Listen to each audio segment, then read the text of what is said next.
All right, so there are a lot of laptops out there that are way above average, like truly proper powerhouses. But every once in a while, something lands on my desk that genuinely makes me pause for a second. This right here is the ASUS ProArt PX13 GoPro edition. And yeah, this thing is kind of an overachiever. I mean, it's got an AMD Ryzen AI Max plus 395 paired with a ridiculous 128 gigabytes of RAM. I have phones with that much storage in them. There's also an AMD Radeon 8060S integrated GPU in here, which at least on paper gets pretty close to a mobile RTX 4060. And to top it all off, you got a 1 terabyte SSD for storage. And finally, there's also some good stuff from GoPro, which I'll get to in a bit. So yeah, this thing is a fully spec'd out machine for creators and even a little bit of gaming. Of course, this is something you expect at this price range because this laptop costs about $3,000. I've been using it for the last couple of weeks, trying all different types of things that I typically do for work. So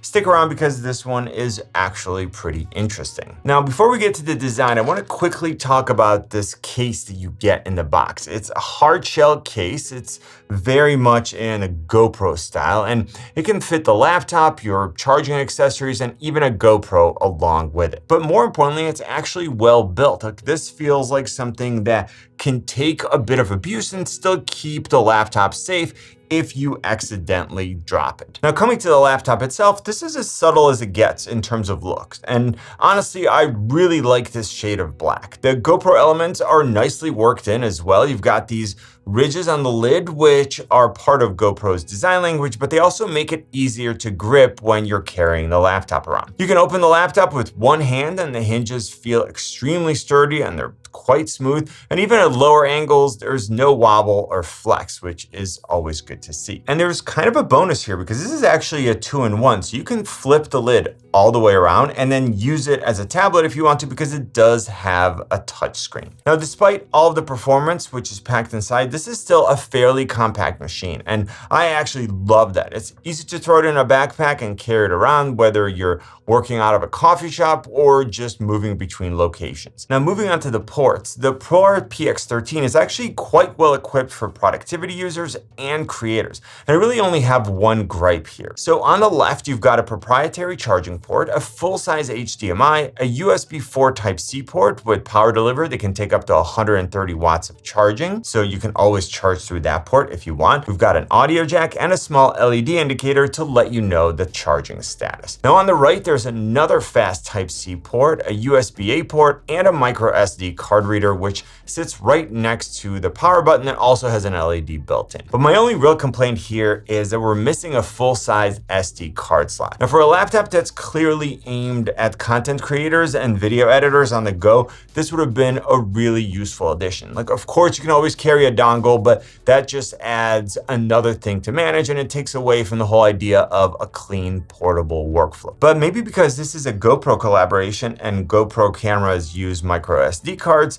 this way, it allows you to not need to bring an adapter with you everywhere you go. Now, moving on, the keyboard and the trackpad here are both very well done. You get 1.5 millimeter of key travel, which is great for a laptop this size, and it makes a noticeable difference when you're typing for long stretches. The keys are well spaced. There's a clean backlight and that signature GoPro cyan blue, which is a nice touch. And overall, it just feels comfortable and reliable. In fact, I've been typing this entire outline on it, so that should tell you how usable it is. You also get function row hotkeys mapped out properly, and there's even a dedicated GoPro button which launches the GoPro video player. So this way you can quickly import and sort your footage. The trackpad is large, smooth, and very responsive with gestures, so you can perform all your thumb acrobatics properly. And then there's the ASUS dial built right into it, which I'm still a little bit split on. It can feel slightly gimmicky at times, but once you start mapping it to things like timeline scrubbing or brush size in Photoshop,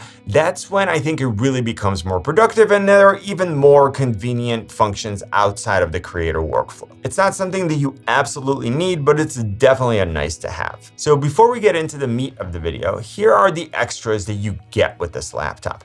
There's a 12-month GoPro Premium Plus subscription included, along with a 3-month Adobe Creative Cloud subscription, which is actually useful if you're just getting into editing or you don't already have a plan. And on top of that, ASUS is offering discounts on GoPro accessories, which makes sense given the whole collaboration. It's not something that should hugely influence your buying decision on its own, but it's a nice add-on, especially if you're already in the GoPro ecosystem. Now, moving on to the display, you're getting a 13-inch 3K OLED panel here. It's also touch-enabled, and as I mentioned, you can flip it into tablet mode and use it that way as well. ASUS also has a pen for this, so if you're into sketching or doing more precise edits, that's something that you can take advantage of. Now, in terms of quality, this is a really nice panel. The colors look excellent.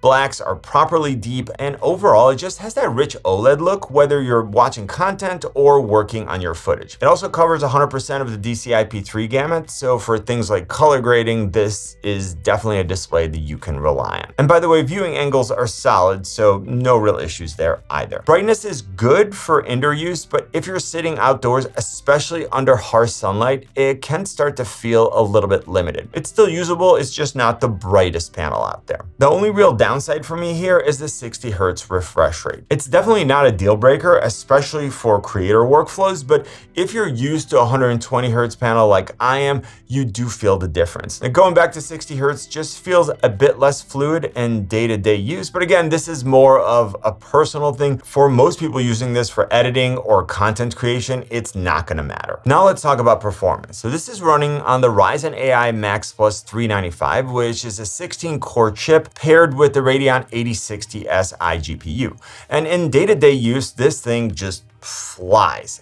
I had over 15 Brave tabs open, Steam running in the background, Premiere Pro open, and a bunch of other stuff, and at no point did it feel like it was struggling. Multitasking is just not a problem here, and honestly, you're unlikely to find yourself asking for more power. And well, part of that praise would go to the 128 gigabytes of RAM that's running at 8,000 megahertz. Even when I was editing a 4K project in Premiere Pro, it handled it really well. Timeline scrubbing was smooth, and exports were quicker than I expected. A short 4K video with a bunch of B-roll and some motion graphics took around 2.5 to 3 minutes to export, which is actually pretty solid for something this compact. Also, the variant that I have with me comes with 1 terabyte of storage, but ASUS also has an option with 2 terabytes of storage in case that's something that you would need. And speaking of video editing, ASUS's Story Cube goes really well with GoPro footage. You can import your footage through the GoPro Player app, which is super easy, and it flows directly into ASUS Story Cube. From there, everything is organized in a much cleaner way compared to just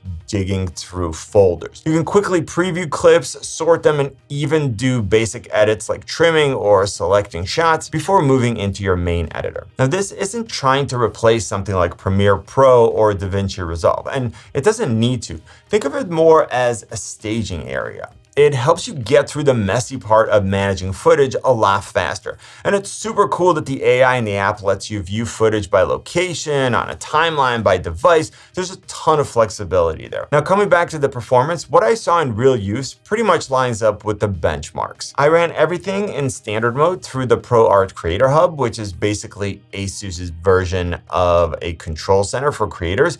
And I ran all this without plugging the charger, just to see how it performs on battery. And even then, the numbers were impressive. Cinebench for both single and multi-core came up strong, and the same goes for Geekbench 6, including the GPU scores. And this chip is even faster than the previous Ryzen AI 9 HX370, which is great. Now, gaming isn't really what this laptop is built for, but I still tried a couple of AAA titles just to see what the iGPU can do. Again, this is all on battery. Black Myth Wukong on medium settings at native resolution with frame generation turned off was averaging around 57 FPS, which is kind of crazy for a machine without a dedicated GPU. And in Cyberpunk 2077 with low ray tracing and FSR enabled, I was getting around 39 FPS. Now turn ray tracing off, switch to medium settings, and it jumps to about 70 FPS, which again is pretty impressive. I also tried Forza Horizon 5 on low preset, which was giving me a consistent 60 FPS, which is more than than I expected. And keep in mind that all of this was in standard mode and without the charger being plugged in. So this is basically the baseline performance you're getting on battery. If you switch to performance mode and plug it in, which is what you'd realistically do if you're gaming,